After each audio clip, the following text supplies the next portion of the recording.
The Commanders rookie class will report for training camp. We are 30 days out. In fact, the announcement was just made from the NFL with all the dates Hmm. released today, and then the Commanders came out with their schedule. If you missed it earlier, they're only going to have 5 open practices to attend out in Ashburn. Two more for a level of season ticket holder. But yeah, 5 that are open to the public so that anybody can show up. And that's the trend. So we're not just killing them for the sake of doing it. This is the way it's going in the NFL. Fewer and fewer access points for fans, but it is kind of a shame. Let's work our way through this rookie class and set some expectations. When will they get on the field, and how quickly can they help? We'll start at the top of the board, number 2 overall, first rounder Jayden Daniels. Daniels is going to start in week 1. If he doesn't, I think it'll be a big story. And I think Daniels will have immediate success. Progress won't be linear. It's not like every game's going to be perfect or excellent. He's not going to play at an all-pro level. Rookie quarterbacks don't. It's historical when guys have spectacular seasons like CJ Stroud did last year. We were lucky enough 12 years ago in 2012 for Robert Griffin to play at a rookie of the year level and barely turn the football over. It's not going to quite be like that, probably. That shouldn't be the expectation. But I think he'll make electric plays with his feet. I think he's going to make some big time throws, and he's going to look the part pretty quickly if they are able to indoctrinate him with an LSU style offense. Kingsbury can bridge the gap between what he was doing with the Tigers when he had 50 touchdowns in the SEC and what he'll eventually be doing in the NFL with the Commanders when he's fully transitioned within a couple of Yeah, a years. bit of spoon feeding, I think, to kind of go. And it's not an insult to him. It's hard. This is what the league is. Very rarely you find a Justin Herbert who's going to throw for 30 touchdowns or a Baker Mayfield upper 20s. Even CJ Stroud, as good as he wasn't throwing for 45 touchdowns and 4,500 yards or something crazy like that. This was early on. Let's take care of the football. Let's move the chains. Let's get out of bad plays and kind of do the basics. And then if your talent takes over, we'll have some explosive stuff. I think ultimately it's going to be let's spoon feed. Let's incorporate the athleticism. Let's keep you out of harm's way. Let's run the ball, do some short, quick things. I think he'll have success, but it's not going to be this, oh my God, we just set the rookie record for blank, blank, blank, and blank. Because they traded the 40th pick and they moved back, there's 3 second round picks to break down. Johnny Newton, out of Illinois, the defensive tackle who they took at 36. Mike Sainristil, corner, Michigan, off the board at 50. And then pick number 53, tight end Ben Sinnott of Kansas State. Starting with Johnny Newton, he's the wild card because we really don't know what the timeline is for his recovery. He had a foot surgery. This is not the injury that he had shortly after the draft that we knew about from, last football season where he had a procedure done. He actually got better and healed from that. And then the other foot had a problem and he had a similar operation to repair a broken bone.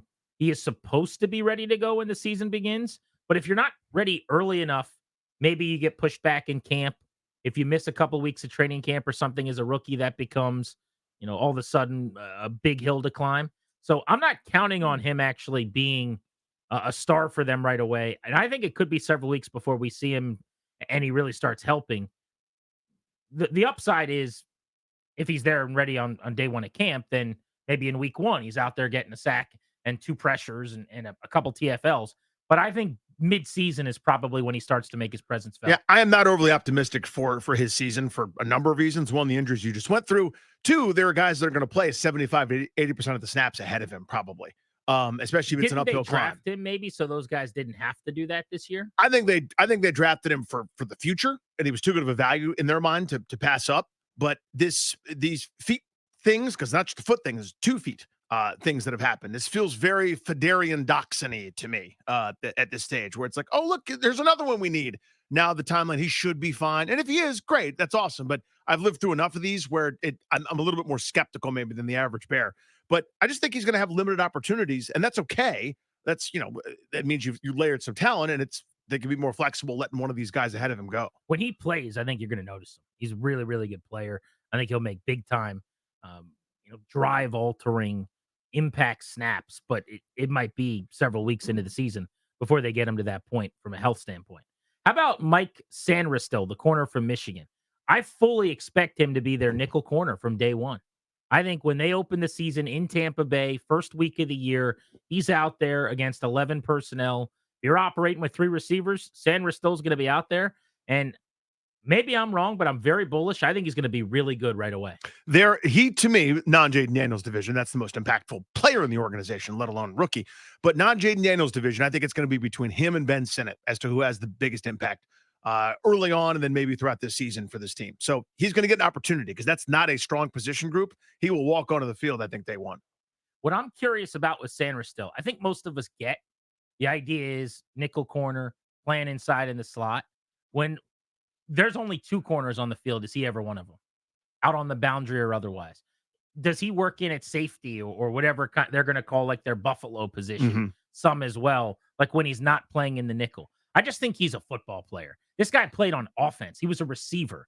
According to Adam Peters, the conversation he had post-draft, they went to Michigan's pro day, and they thought he was the best route runner among the pass catchers on offense from J.J. McCarthy that day. Like, that's how they graded him out as a receiver. It would not surprise me at all to see him play more than just that one position. He's versatile. He's a Swiss Army knife. Move him around and get as much out of him as you can. I'm really, really high on him.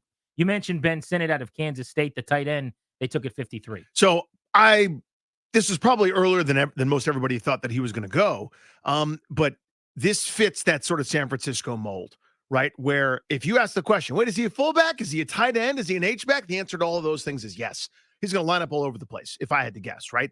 I'm not as bullish on Zach Ertz's how much he has left in the tank, how big a season he's going to have. I think this is more of a nice veteran security blanket who might have a couple decent weeks. But I think more and more it's going to be Sinnott's job maybe to be tight end one. And if not, he'll be doing something else. I think he's going to be involved. I think he's a security blanket for a young quarterback. He'll be around enough that I think he's going to have a decent opportunity to be on the field a lot.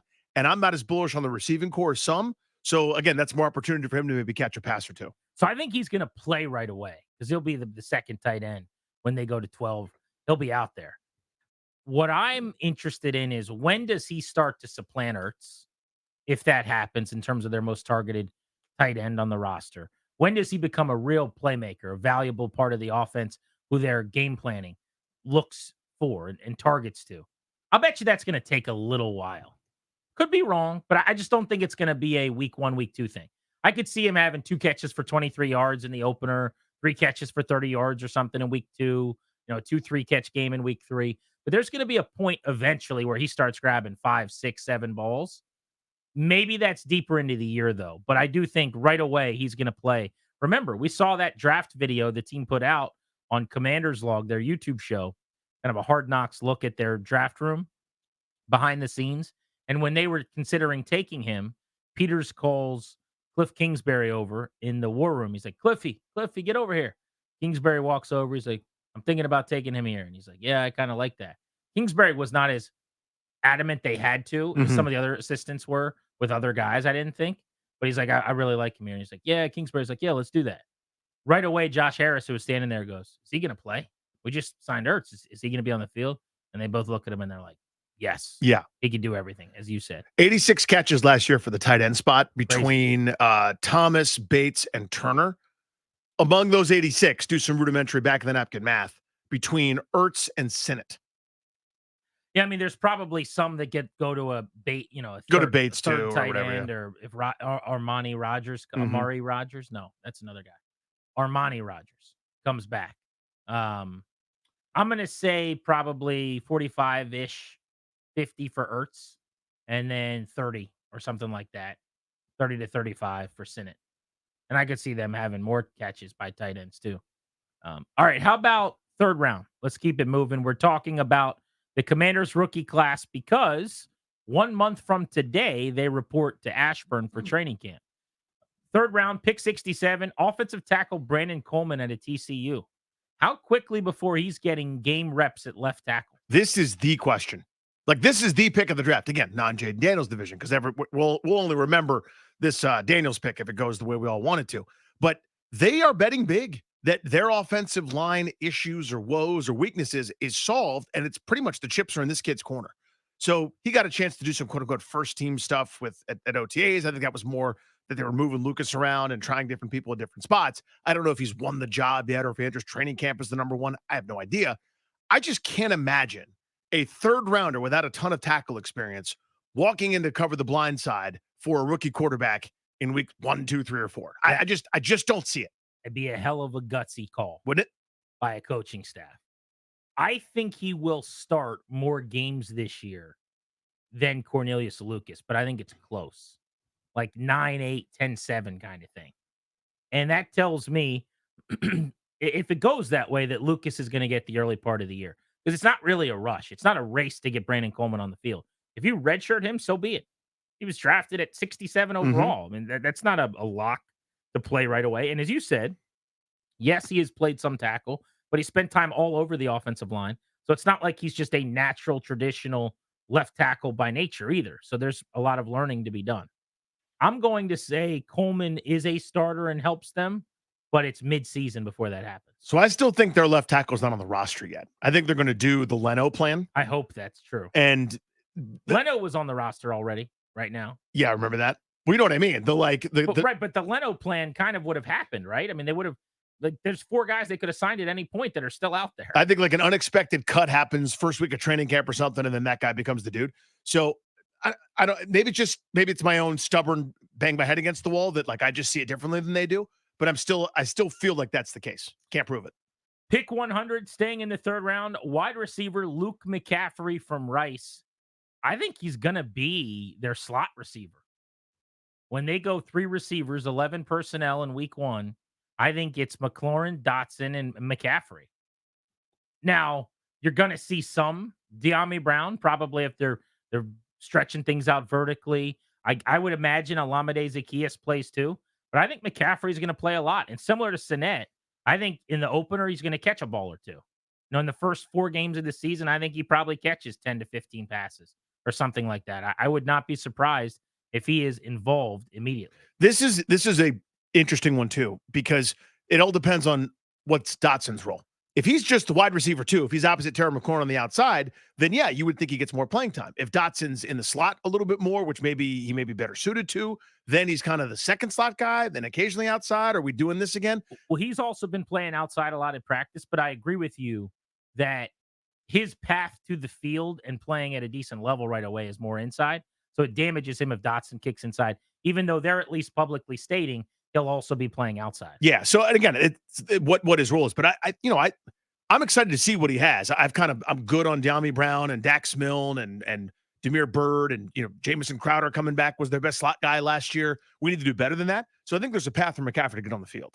2 5th-round picks: linebacker Jordan McGee from Temple, safety Dominic Hampton, Washington. I'd imagine both of these guys make the roster on special teams. Feels like teams guys to me, at least early on, and right? McGee, he's just in a deep position. All of a sudden, they got one of the better linebacking rooms in the league.